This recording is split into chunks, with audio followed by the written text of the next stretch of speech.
Hello, everyone, and Happy New Year. Welcome back to Sports Live with Steve and Justin. Hello, Justin. Hello, Steve.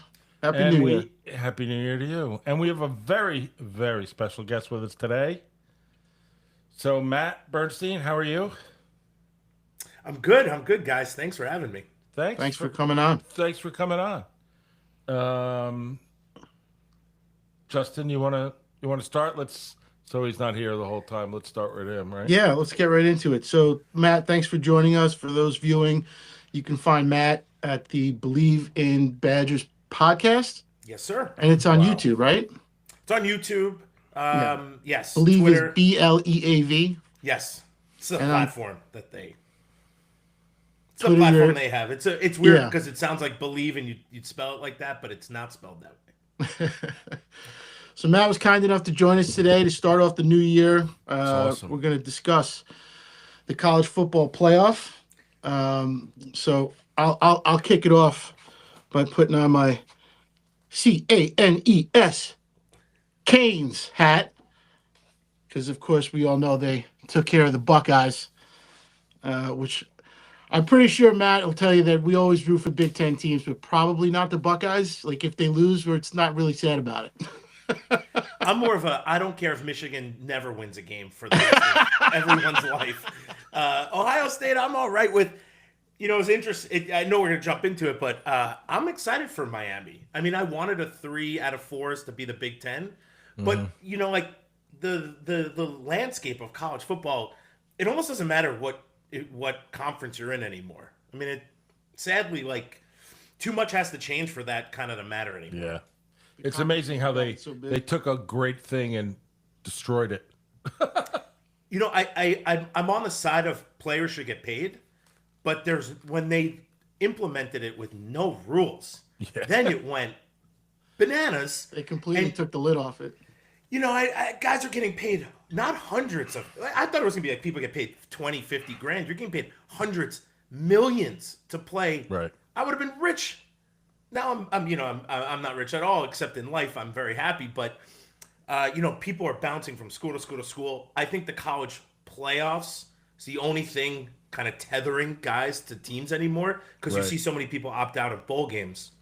So I love the college football playoff schematic. I think there are things wrong with it, like JMU and Tulane getting in doesn't make sense. What's the point of being 11 and 12? Like I can understand Notre Dame's gripe, except man up and play a bowl game. Like it's so great to do. Who votes not to? Yeah. So I have some things wrong, but I'll let you guys. I'll punt back to you guys. Well, what I find interesting is no matter how hard they tried to control the outcome, they got as usual in life, what be careful what you wish for because you get the opposite all the time. And here they're getting maybe something the powers that be didn't like, but the fans are digging it. I mean, unless you're a Buckeyes fan or something like that. I mean, unless you are. I mean, to have Indiana look like the team they look like, you want to say to yourself, what is going on in the world? How did they do that? I mean, that's how much you can't rig your team. You can't do anything because at the end of the day, anybody wins. I mean, it kind of reminds me of baseball a little bit. There's salaries and salaries, and they go up and up and up, and everybody's getting these guys, the best guys. And at the end of the day, some team comes out of nowhere playing well, and they win.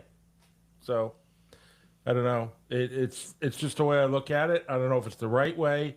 I don't know if it's certainly this isn't the final version of what the playoffs are going to look like, right? Certainly I mean, sounds like they're there's going to be changes, and we got to figure out what we're doing with conferences. There's got to be something, and you know what? And I was telling Justin, he actually met my friend whose daughter goes to Notre Dame, and her mother and her were ranting and raving about how they were treated badly. I mean, listen, I don't care what you want to say ever happened to Notre Dame. they are never treated badly. All right. They have an individual contract with television. They make a fortune of money they don't have to split with anyone. And that's their choice. And okay, that's your choice, but it has ramifications. You can't have your cake and eat it too. You agree? I totally agree. I when I was at Wisconsin, I wanted Notre Dame to be in the Big Ten. It makes sense. They're in the Midwest. Selfishly, I wanted to play at Notre Dame. I thought it was so cool. We would have played this, this team with all this, culture behind it, all this history. So I'm all for them joining. But they're not stupid. They see, oh, we keep all this money that what NBC or ABC or whoever wants to pay.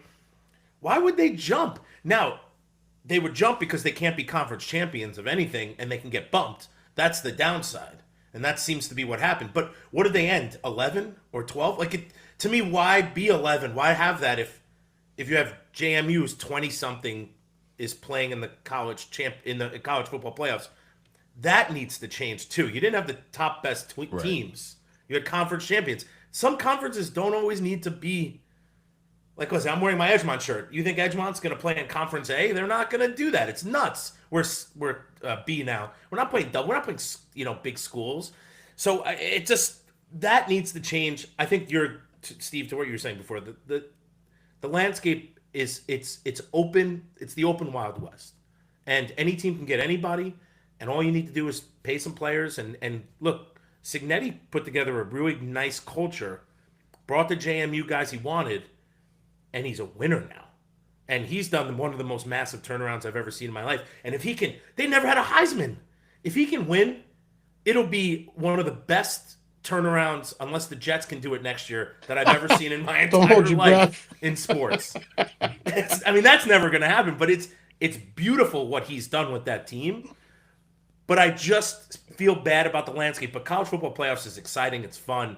And it was definitely needed because you just had teams. You guys remember 10 years ago, we had two teams just randomly picked who were the top Right. two. And what would that have been this year? It would have been Ohio State, Indiana. It actually would have been a Might have pretty. been Georgia, Indiana, after the conference championship. But the Big Ten didn't play a conference championship. Right, back So you then, would have yeah. had 1-2 would have been those guys. And that was a good game to watch. So it didn't not work this year, but in other years, it would have been a complete debacle. But listen, I'm all for 12 teams. I thought 8 would have been perfect. But again, there are some teams that should never be allowed. They shouldn't be allowed to play. I think it's the decision process trickling down from when we started this with the BCS and the point system, which looking back might have been the best system overall because you just got the two best teams via the eyeball test. Now, with all these teams in, I think the JMUs of the world are kind of like the Boise States from Mhm. 20 years ago, where you want to root for the dog and you want to believe in Cinderella and you want to see them win against a team like Oklahoma in a big bowl. But that gives credence to the bowl games. The bowl games were important. It was part of the tradition of college football. And Notre Dame's legacy plays a big role, but they're not the same Notre Dame. Yes, I concede that their importance to college football and the history of college football is hugely important to the game itself. But they are not the same football program that they were 100 years ago. It's just different now. And if they're not going to join a conference and then turn around and say, well, if we don't get in the playoff, we're not playing in a bowl game. You know what? Take your money and stay home. Play like a billionaire today instead of play like a champion. So how many teams is it going to take to make everybody happy? And I said it last year.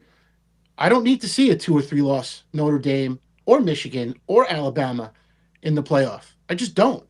So are we going to include 3 loss teams now? Or are they going to bend over backwards not to include a 3 loss team? Look at Alabama and Georgia this year. Regular season, Alabama wins. Georgia wins the conference championship. So Right. now you've completely made the conference championship unimportant. So these games you play used to mean everything. And I believe in second chances. Yeah, sure. Maybe a team had a quarterback hurt. He missed a huge game. Whatever. That's part of the game. That's part of the landscape of college football. That's what all these traditions boil down to at the end of the day. All of that is gone now with the playoff. So something has to happen where, like you said about conferences, Steve, or how they align themselves and who and when they play, because these things are gonna, they're gonna evolve and they're gonna continue to change, and you're never gonna satisfy everybody. So maybe I've given a little bit of thought, not a lot of thought, but certainly the conference, championship game or playoff or whatever the heck you call it. I mean that doesn't make sense anymore, right? Because you have teams that win a few games, end up going through, and they're never going to play in the playoff, right? The conference winner, so to speak. Maybe it's done by maybe it works like football does, is that the conferences or whoever does the best. And maybe you only count winning percentages of conference games, not all the other games that you play. And that you have to play a minimum amount of conference games to qualify for winning your conference. So the person that wins the conference goes on rather than playing a conference game with a team that doesn't really, plays one good game and wins. Justin, before you say anything, I Yeah. actually think that there can be, again, I do think the conference championship games are not meaningful anymore Right. because, one, they shouldn't be counted against you, which they are. And so my thing is take that game away. This is drastic change, which probably isn't going to happen. Might blow some people's minds. Take that game away and have more teams into the college, just like the NFL. I think college football needs to be like the NFL, I and agree. have wild card games where two teams, JMU and Tulane, who really shouldn't be going up against number one, play each other to take a spot. Have 14 or whatever you want to build it out a little bit more. Take away the conference championships. Make a structure that can have these Cinderella's potential stories play, but have to get in and have to play each other to get in. Then you are now allowing them to have a chance while you're still letting the 12 possible best teams in, conference championship or not. Barring an undefeated team, meaning a Cinderella, I don't think anybody outside of Tulane or JMU is going to be upset if they didn't make the playoff. No, because they're going to get killed. Yeah, Right. it's just no, Well, it think wasn't like about they were undefeated and they had a big conference win or a big out of conference win against a top ranked opponent. Conversely, Notre Dame's got Air Force, Army, Navy. Who are they playing? They lost to the two best teams they played at the beginning of the year, and then I'm supposed to believe that they got better as the season went along because they didn't play anybody. It's obnoxious to me. I don't need anything more than the eyeball test to tell me who is and who isn't. So outside of these one loss teams, you want to make a case for some of these two loss teams that maybe they're better than some of the one loss teams. right. I don't need to see it. Like I said before, how many teams are we going to include to make everybody happy? And everybody's never going to be happy. Well, they're They're not never going happy to in be happy. basketball. In basketball, everybody. But on the other hand, That's an if exciting tournament. if an yeah, but it's a Might be little the bit, best NCAA product out there. but it's a little bit less physically taxing than playing a football game. So we Agreed. have to admit that. So if we did it that far out, we'd be playing a playoff for the rest of our lives. It would be a 18-month sport. It'd be like the So movie Basketball. yeah, and but having said that, I mean, no one cries when a ninth seed blows out a number one seed. It's taken in stride. When Gonzaga was nobody, they're not nobody anymore. But at the time, they were nobody, and they would beat a really good team. They'd make it to the Final Four. To win is a whole nother story for a basketball team because they don't have the people. We know that there's only so many 7-footers that can hit a 30-foot jump shot in the world, right? So the people, the haves and have-nots in basketball are a big deal. You only have 5 players. But in football, it's a different thing.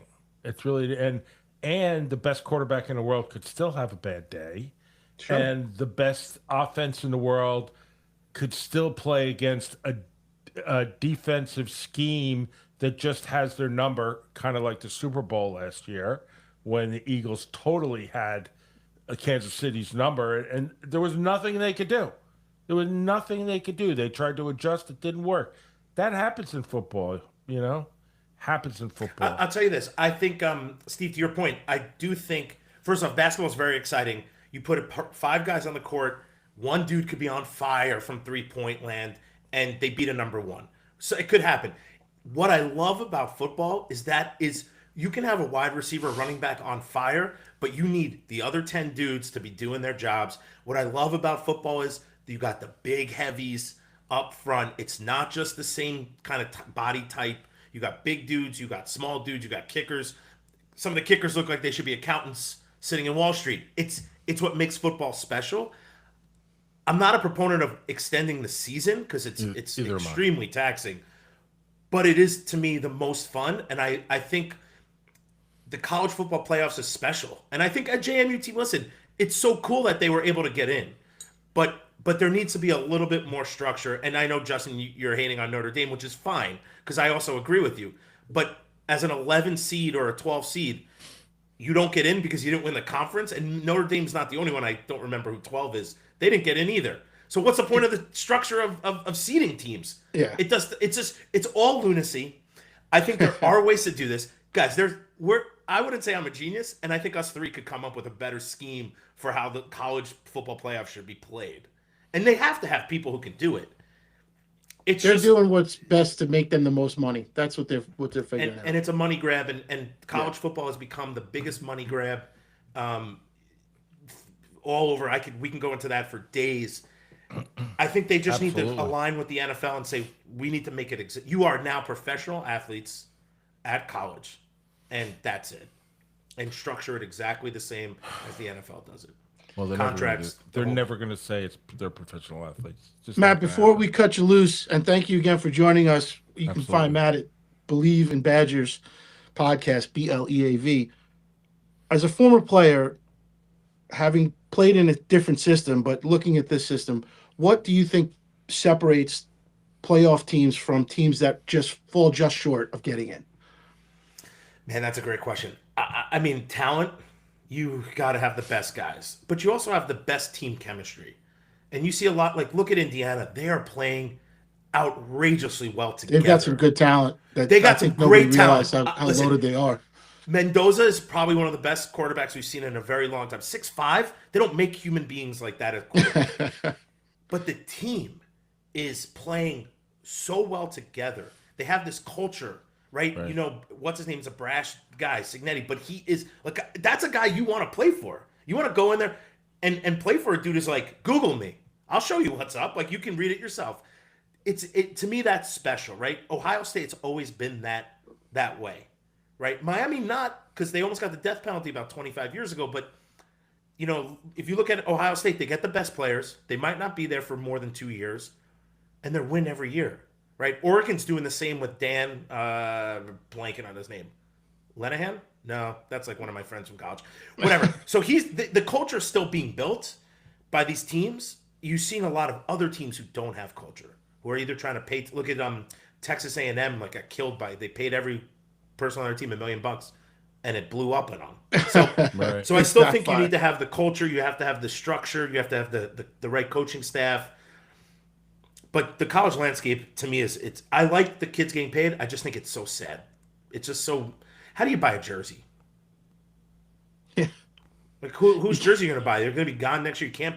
It's like, I think LeBron James, this is a conspiracy theory and I have to go, started this with going to be a super team and then going back to his team. And then everyone started doing it. And now in college, someone's like, oh, I know there's a running back at Wisconsin who wants $700,000. $700,000? That takes me 10 years to make that. Now, guess what? Wisconsin says, no. What does he do? Transfer. Jump ship. So, that's the world we live in. I think it's sad.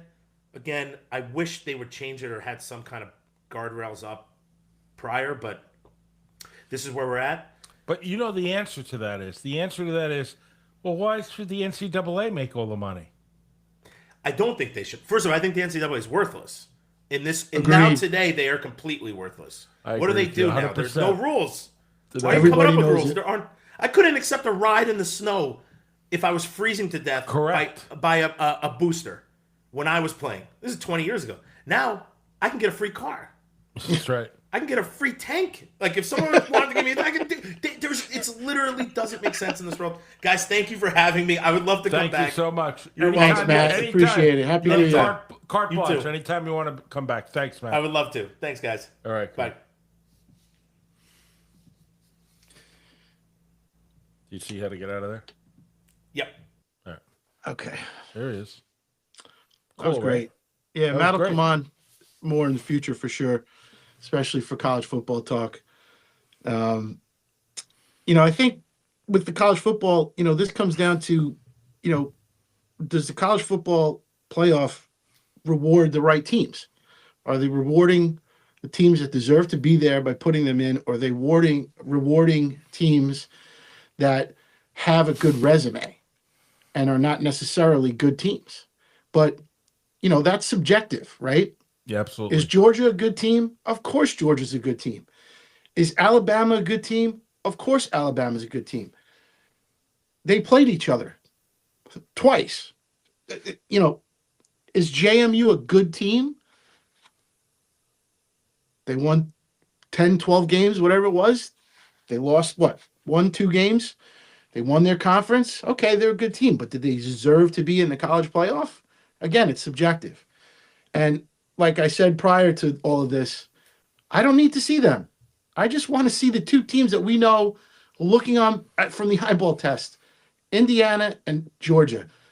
I realized that didn't play out that way, and we got Miami and Ole Miss and Oregon. Again, it's fine. That's the way the playoff shakes out. But imagine being Indiana now. You have now played 3 conference championship games to get to the final. You had to beat Ohio State, you had to beat um, Oregon. You had to beat Ohio State in the Right. conference championship, and you're playing Oregon again. So what there's, like I said about second chances is one thing, but it's changed the landscape, and how the playoff affects, like he was just saying about the off season, right? Like if a kid wants something and he doesn't get it, he's going to jump ship. And yet we didn't even Right. touch the portal, right? Because Indiana has already reloaded via the portal. And what if that kid that he's talking about is on Indiana right now and he says, you know what? I want $1 million. I want 500,000. I want a car parked in my mom's driveway. I want a new house, whatever it is.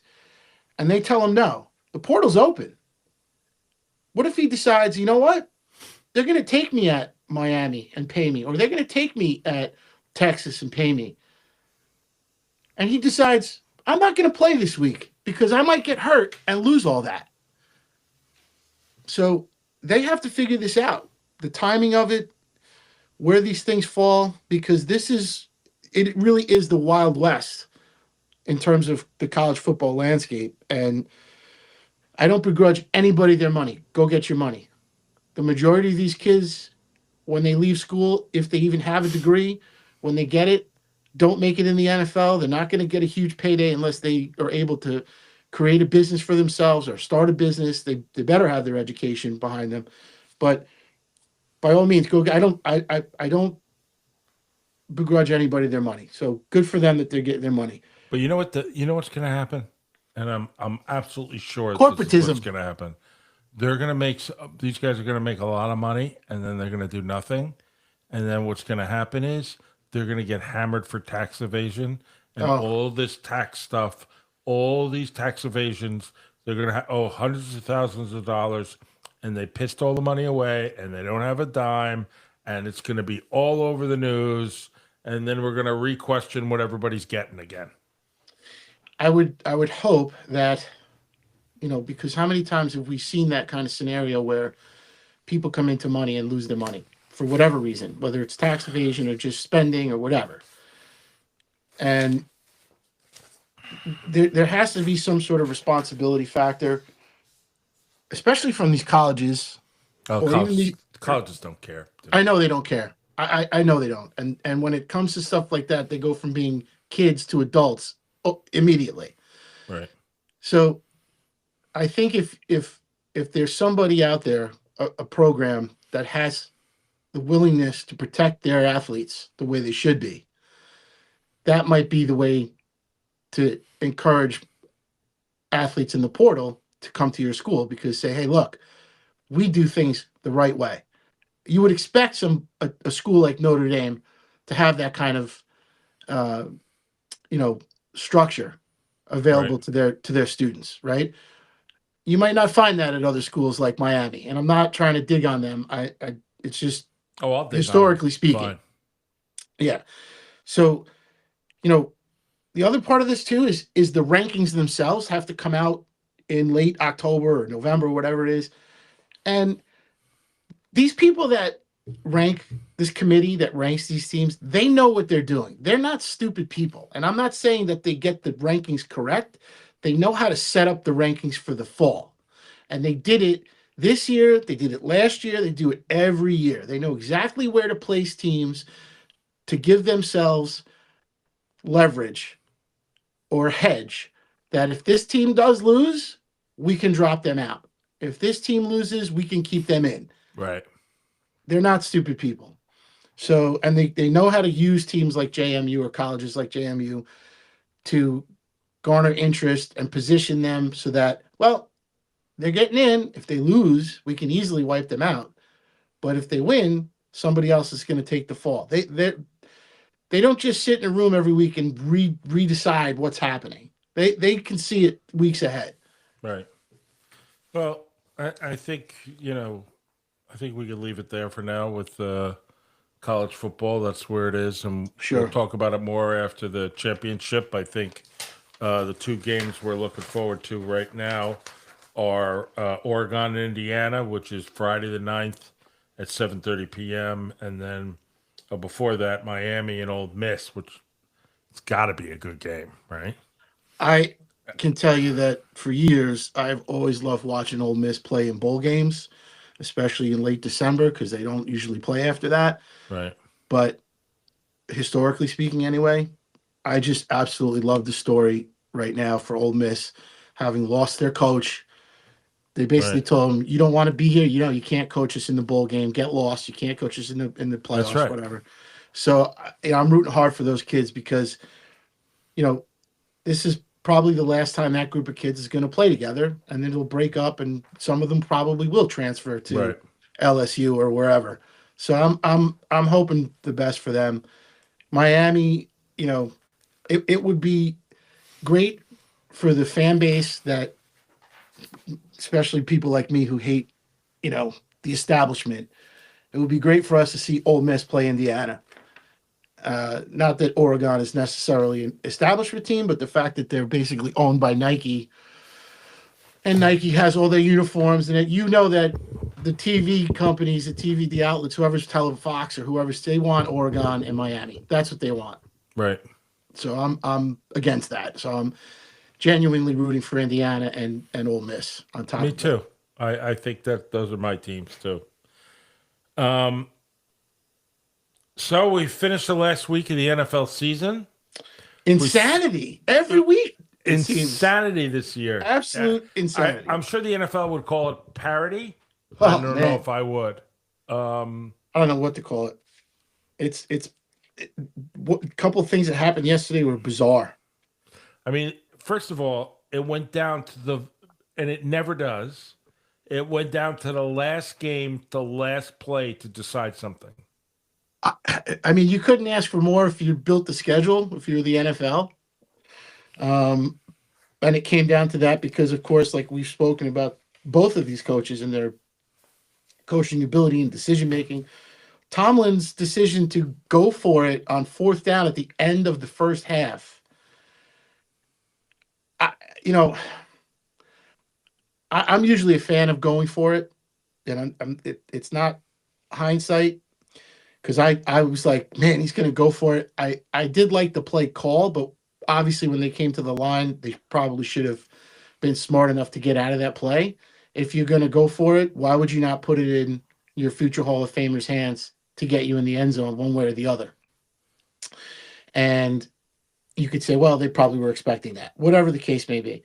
By not taking the points there is what made the ending exciting in the second half.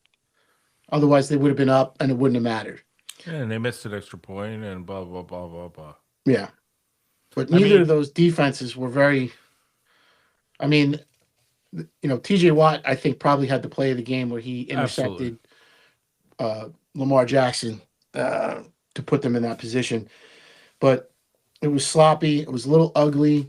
Again, you got to see, you know, glimpses of Derrick Henry. He didn't get the amount of carries he got the week before, which is I thought they should have just kept pounding, giving him the football. Lamar Jackson made 2 incredible plays, but he also, made some incredible blunders. So who knows where that goes? I think neither team is going to fire their head coach, but it could have been part of the decision process for sure if they're considering it right now. I was joking with Mark last night that when they kicked the field goal and the winner of the New York Giants head coaching position is, and because either, let's say the guy who loses gets fired. Why wouldn't the Giants hire either one of those coaches? I know. Well, it's funny, coaches getting fired. I mean, we have, and I was just going through the list, unless somebody else, when I finished the list at like 4 o'clock or 3 o'clock, got fired.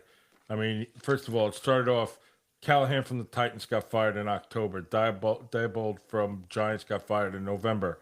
Raheem Morris gets fired from the Falcons last night. I think he was fired before they even had the press conference for the Correct. post game.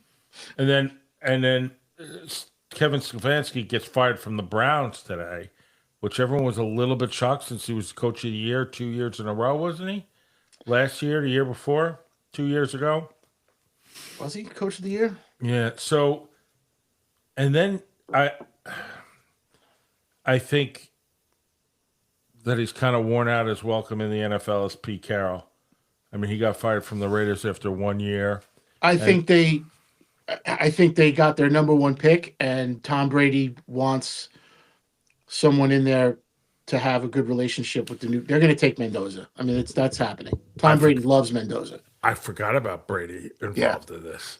So so you're if they probably were right like the, because Carroll's not a Carroll did a great job with Russell back in the day. So yeah. I don't know. Maybe they have their idea on somebody.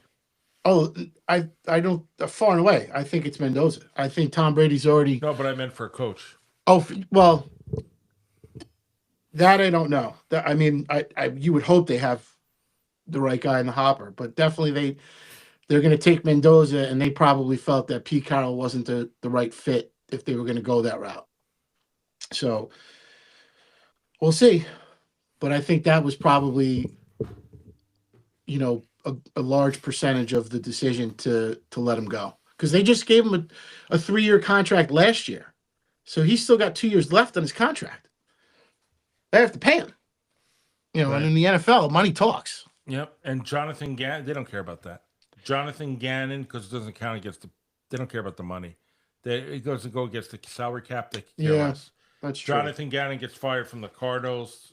So, well, now you have the answer to your question: why the team is so bad. poor. I thought they've been bad, whatever. Yeah. So back to Stefanski. So, he's a 2-time NFL Coach of the Year, 2020 and 23. Failed to string together consecutive winning seasons. In his 6 years serving as the Browns head coach, in each of the 2 years, he won the Coach of the Year. Stefanski led Cleveland to 11 wins and a playoff appearance. And 4 seasons outside of those years, Browns went combined 23 and 45. What else do you need to know? It's another one of those guys that they have the coaching resume as a coordinator and young, hot, smart talent and all that. And then, Cleveland is not the destination that you want to be in. I don't think it's never the coach. been the debt. It's the owner. It's the owner. And I don't know that Stefanski will move on and become a legend, or that he will or won't have success, but he probably deserves another shot. And I'm sure he's going to get it. He's going to go to the Giants or the Jets. One of those idiots are going to hire him.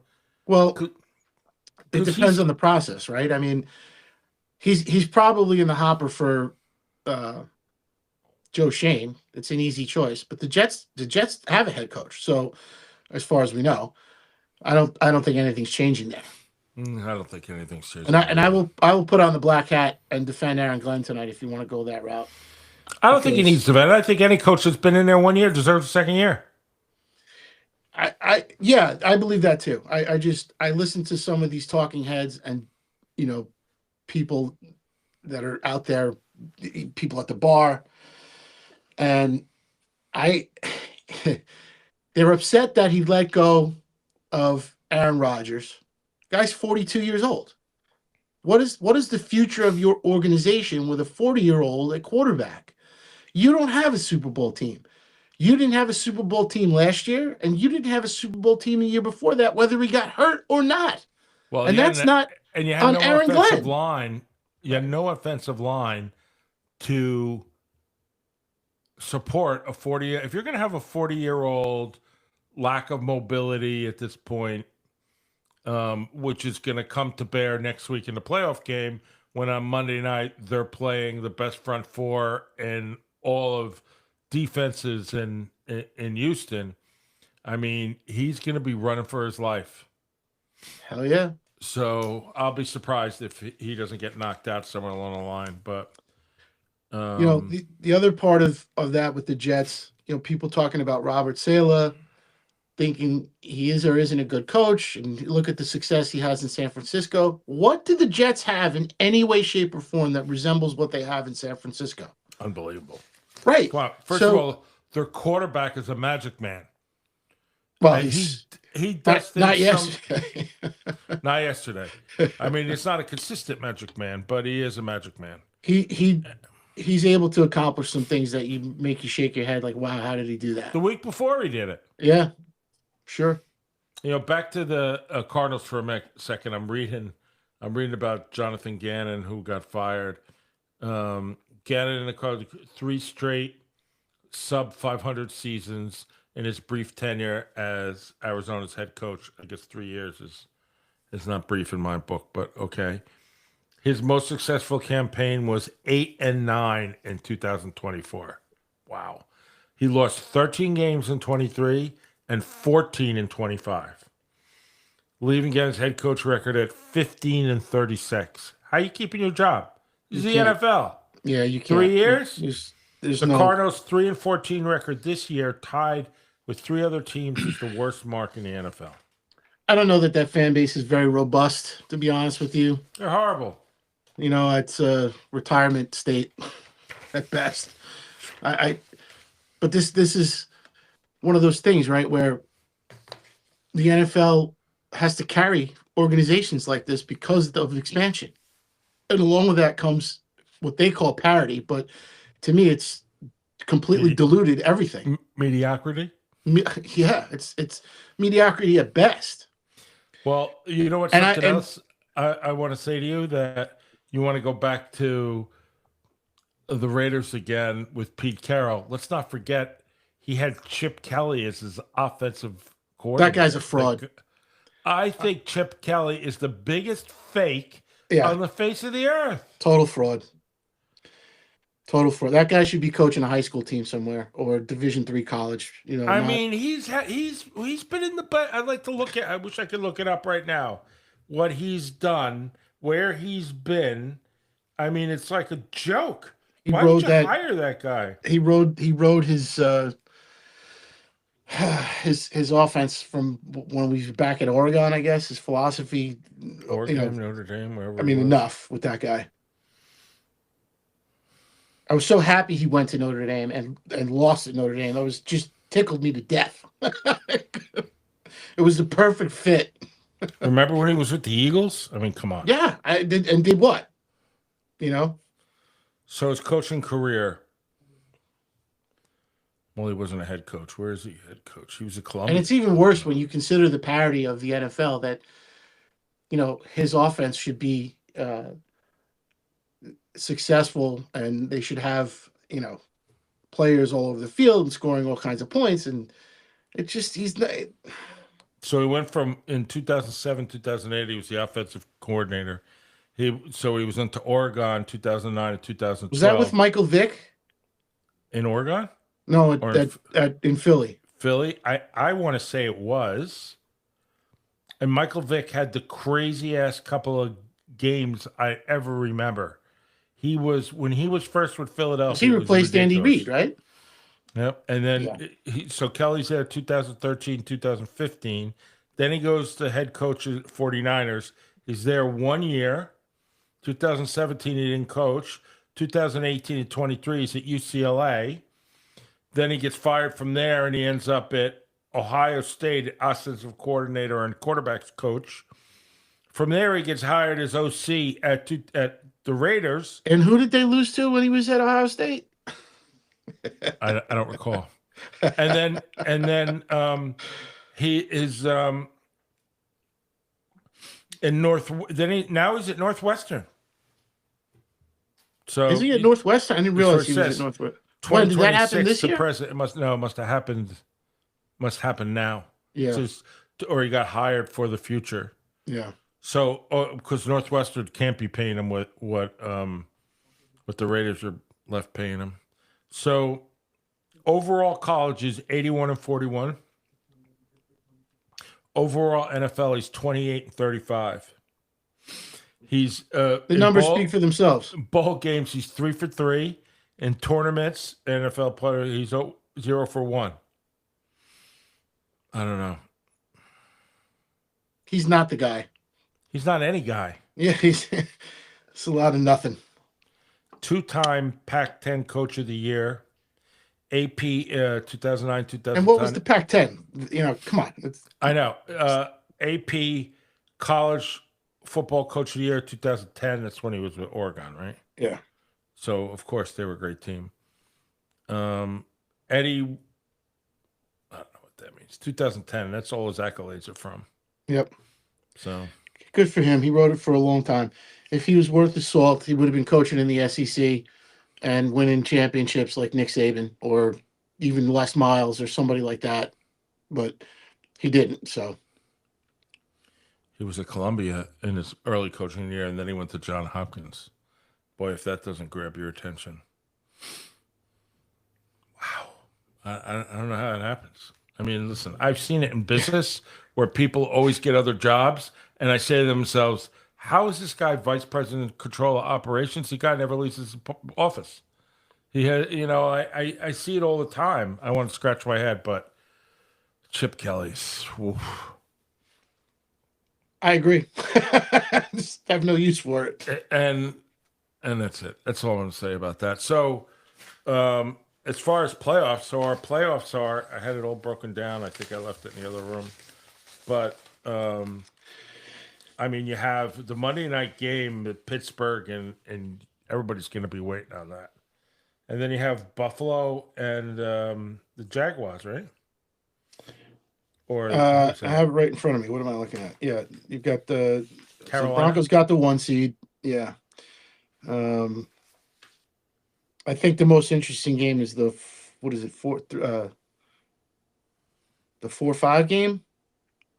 Who plays who? Now I'm lost. 4-5 game is, and the AFC we're talking about is Houston and Pittsburgh. Yeah, I'm taking Houston all day. I'm not even. I didn't realize that game was on Monday night. Monday night, 8:00. No kidding, a Monday night playoff game. Did they do that last year? They must have. Not only that, the Saturday night game is on Amazon. That's just so obnoxious. NFL football playoff game. Not available on network television.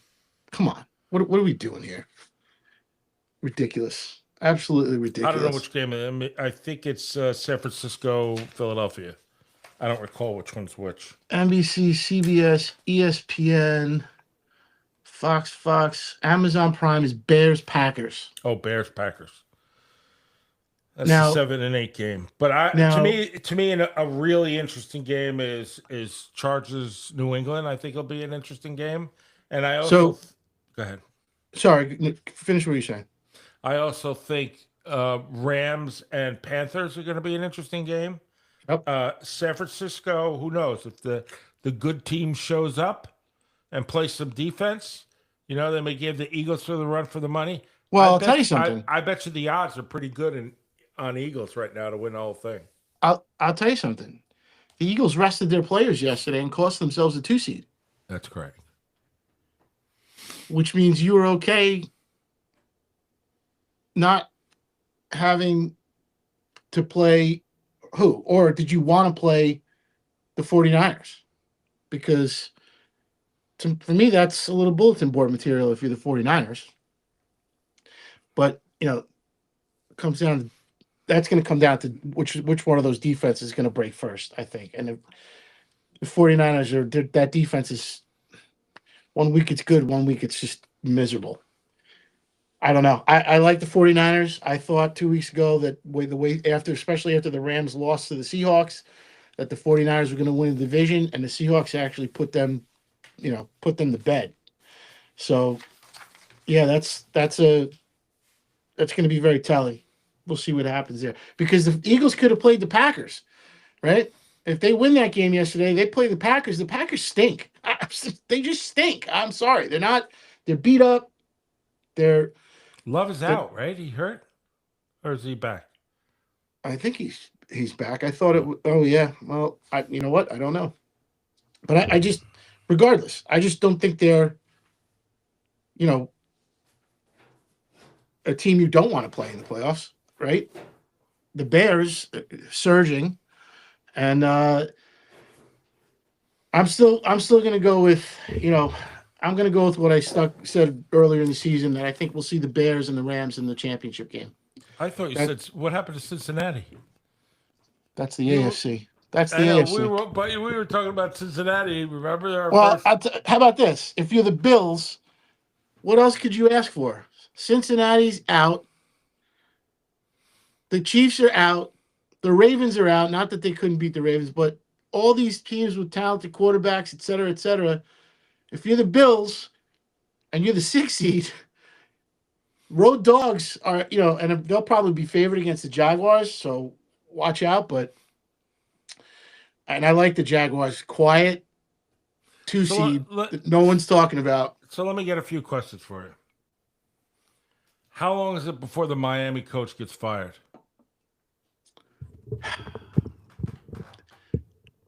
He's probably fired this week. I can't see them going into another season. And who's going to be the quarterback and the coach there? What is their draft position? Because that will factor. Oh, I had it to you. I think I sent it to you. I know I had a graphic, but I'll just look it up. I know the Jets snuck up to the 2 seed. Raiders are 1. The Giants dropped. The Giant fans are losing their minds. I love it. I just can't get enough of that.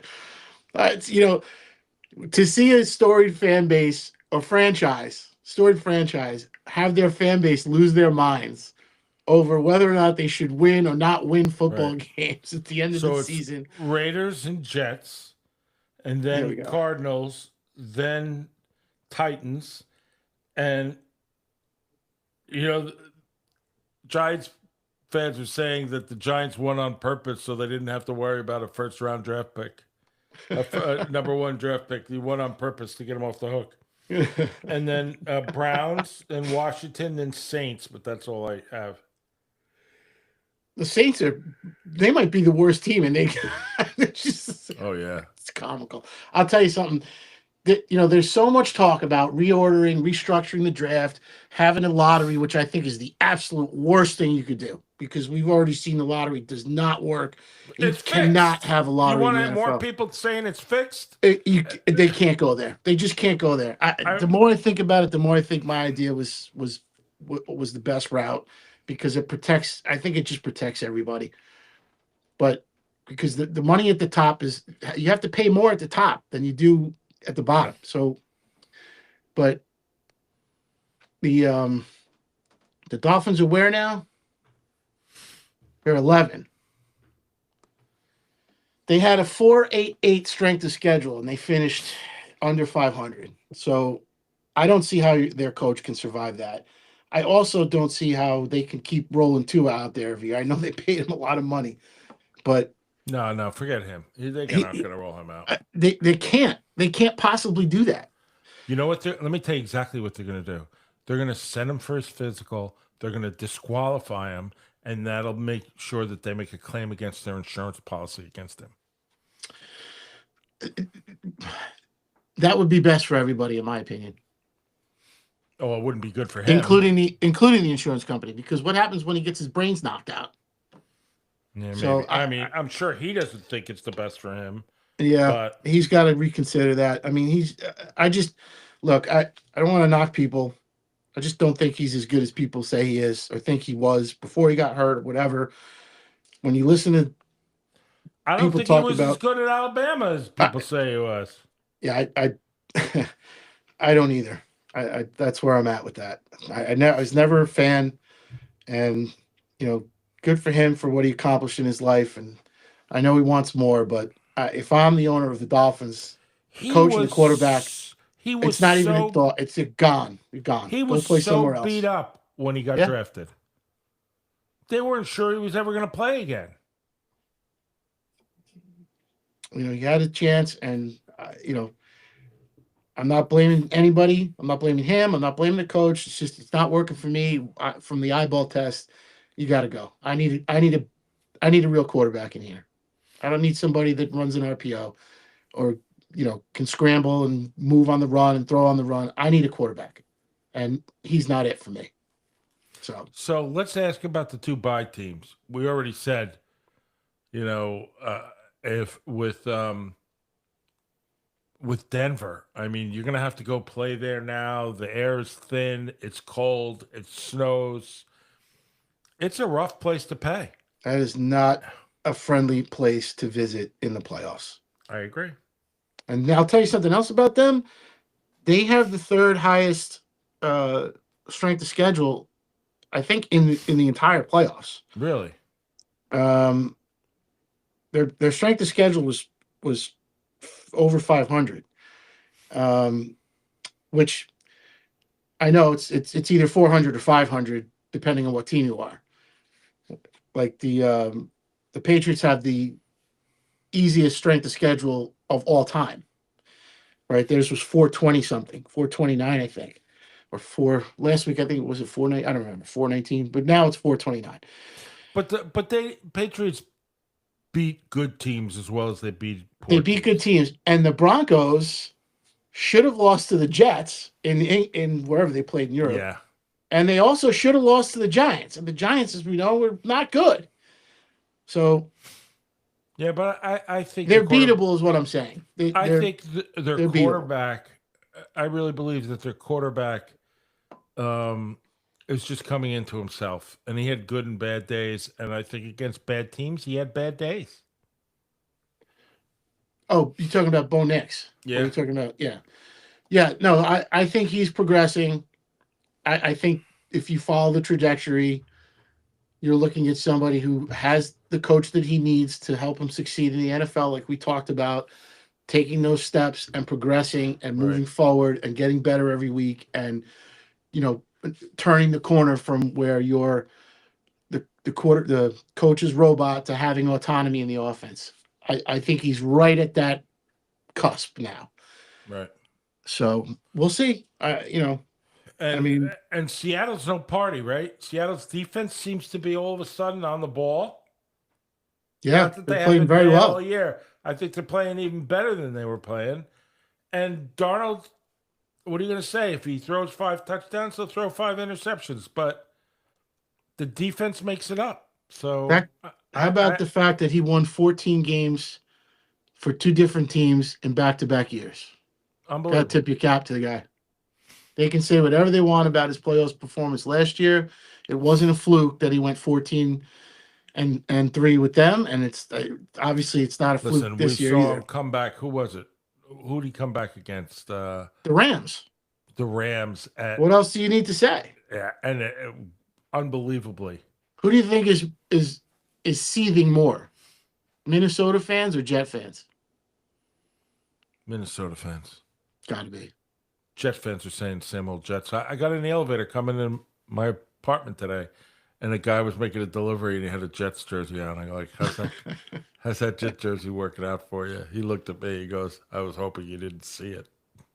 The Seahawks, their coach is got a good pedigree. I mean, he coached at Georgia I know he's with the Ravens. He coached at Michigan, of course. Easy guy to root for. Another guy that you don't hear a lot about him, right? Because all the talk is about Sam Darnold. And when the Minnesota decided to cut ties, he was right there. It was like, get me a quarterback. That's my guy. And hey, anything can happen. They're going to be tough to beat. They're going to be tough to beat. I mean, I was talking all year, about the Rams, and I know the 49ers looked like, when they were healthy anyway, that they were formidable. But the Seahawks won 14 games. They got a home field advantage. You're going to have to go through Seattle if you want to go to the Super Bowl. Right. I think I wouldn't be surprised if you saw a Denver-Seattle Super Bowl. I don't think you'd be surprised at all. I mean, listen, the best quarterbacks in the league are two of the best quarterbacks in the league are not in the playoffs. Yeah. But I don't know how. I realize there has to be changes in Baltimore. There's something going on there, whether it's the quarterback, whether it's what. All I can tell you is if you're firing a coach, you better tell me who you're hiring, because I don't know anybody better than this guy. Yeah, I mean, it's Unless kind of a head scratcher. Mike Tomlin's available, who would go to that town and really build a different viewpoint. Maybe he may be available. I don't know if he will be. Ironically, I think that might be the cure for both teams. Swapping head coaches. Yeah. I would agree with that. Think about, Harbaugh changing philosophy and still building a winner. I mean, they are a good football team. Their defense, was not good all year, and then they made some changes and they were playing pretty good the last 3 or 4 weeks or whatever it is. And something tells me that Sirianni could win the Super Bowl and get fired. Two Super Bowls in a row and he gets fired?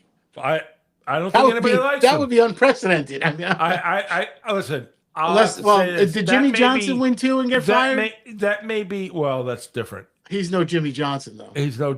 Who is? All right, Jimmy Johnson's an amazing coach. A national championship and a couple of Super Bowls. That's all I need, right? But anyway, and with a tough owner to work with, and they were friends. They went to college together. Were they roommates or something? Something weird like that. They knew each other from some. I don't remember. Anyway, yeah. I think Sirianni could go to the Super Bowl, lose, and get fired, without a doubt. I think if there's a guy out there like Harbaugh out there to be hired, or Tomlin out there to be hired, they would fire Sirianni so fast their heads would spin. Oh, imagine a coach. Yeah, I don't disagree with. A coach of that quality with a team like that.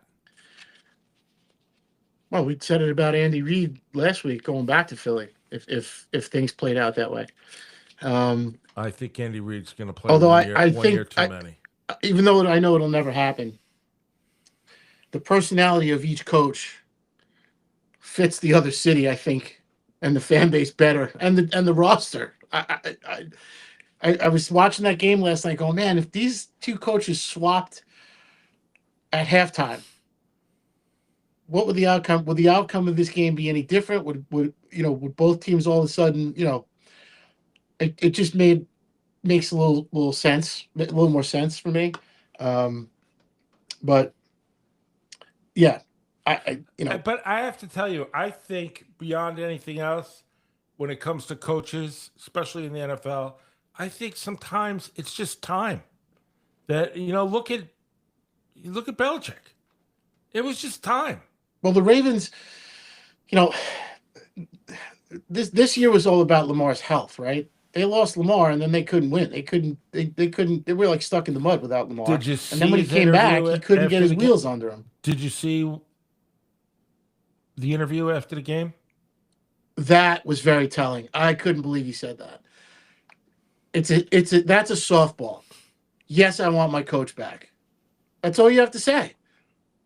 There's no I mean, talk about dancing around an answer. All you had to say was, "What? Yeah. What kind of question is that? Of course, I want my coach So back." for those who didn't see it, they asked him if Harbaugh should come back, and he said, "Oh, I'm not thinking of that.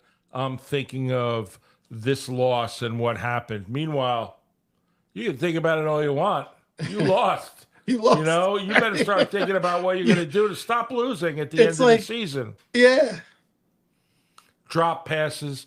So the question is so funny. The question on First Take today, I think it was First Take I was listening to, and they were saying, do you put this loss or the last 3 years of losses at the feet of the quarterback, or is there other blame to go around? Coaching, Well, whatever. let me ask you this: why does Josh Allen and Steve McDermott get a pass, but Lamar Jackson and John Harbaugh don't? I don't think Lamar Jackson gets a pass. I think they said, well, I That's what I'm think they saying. said, well, he had no control over the kicker.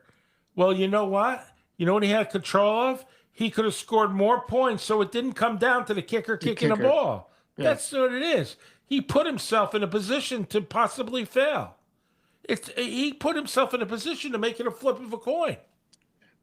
The Steelers defenders made plays, TJ Watt, whereas the Ravens did not when it in terms of changing the complexion of the game. So, that's When do I get to open my gifts? oh, Merry Christmas. So you So- have carte blanche. So Justin bought me Christmas gifts, and he told me I had to open them on air. I got We're them. going to do an unboxing. Our first unboxing. I got them when I got them last year, nothing. And I feel very badly about that. But Don't feel bad. Nothing suits me well. Is this the one you wanted me to open first? I hope it is. Yeah. The other one you'll probably throw across the room. Oh God. Good thing Figure that would tie into our top 10. Good thing they didn't repossess my car before I got this. Came pretty close.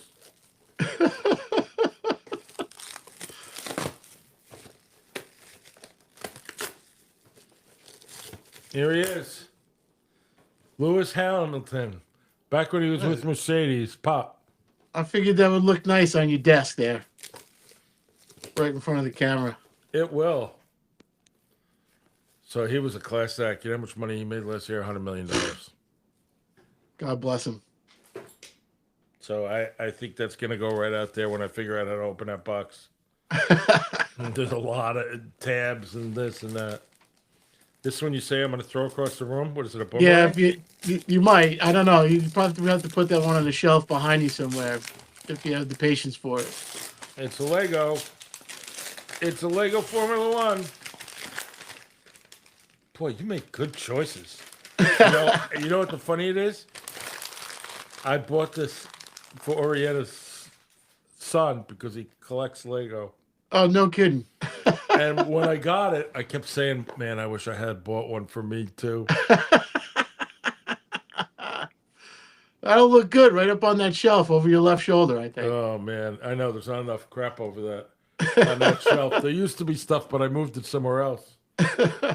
But just like there's a big spot here, you don't see it. I moved that out and refinished it. I might have sent it to you. So either way, thank you so much. You chose wisely, is this? Well, enjoy it. Merry And Christmas. to be honest, I didn't get any Christmas gifts this year, so these are the only ones I got.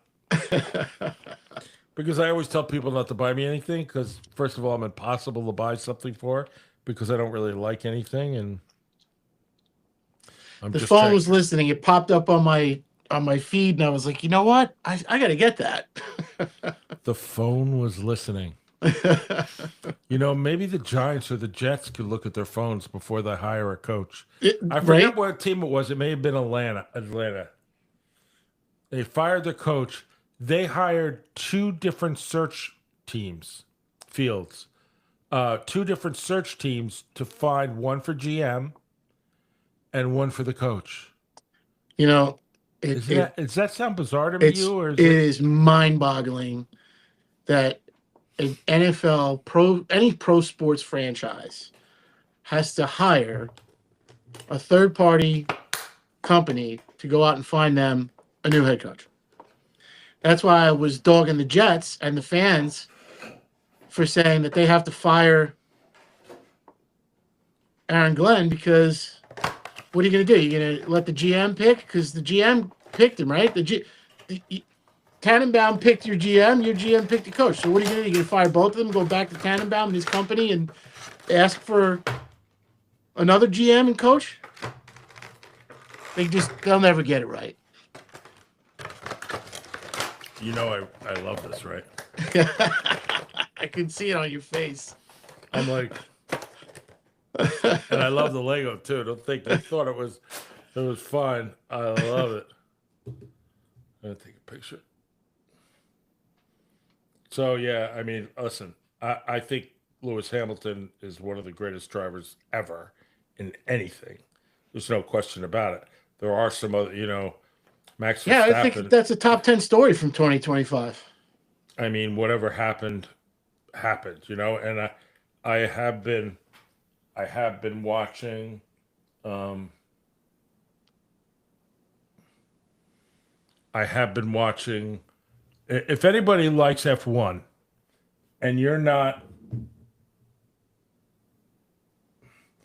anyone likes F1 and you're not watching, I wish I could remember the name of the thing, the F1 series on Netflix. I mean, it's without a doubt the best. They go through every season. And certainly the season last season where you had the head of the head get caught with sexual harassing or whatever it was of one of his employees and ends up getting fired from why am I drawing a blank on the name of the team? Red Bull gets fired, all right? And you say to yourself,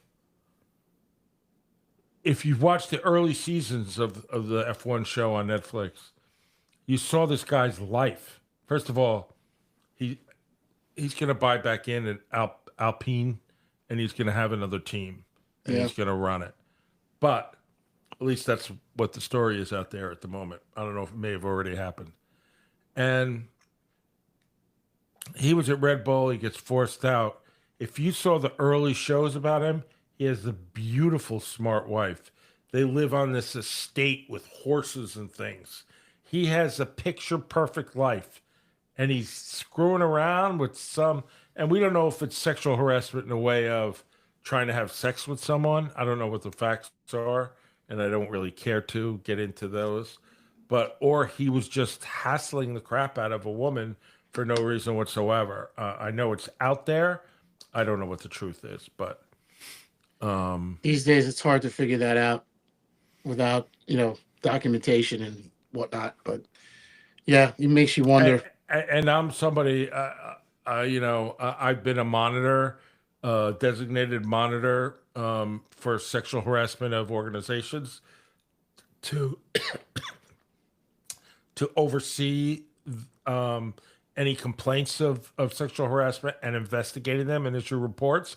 So I'm very familiar with what goes on in the world. But I have no idea, I didn't look at the detailed facts. You don't like to,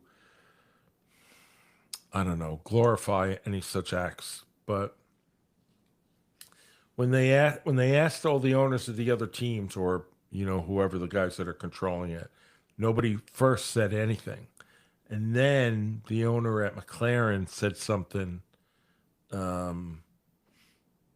unusual. It was, there's no reason this guy should continue or something like that.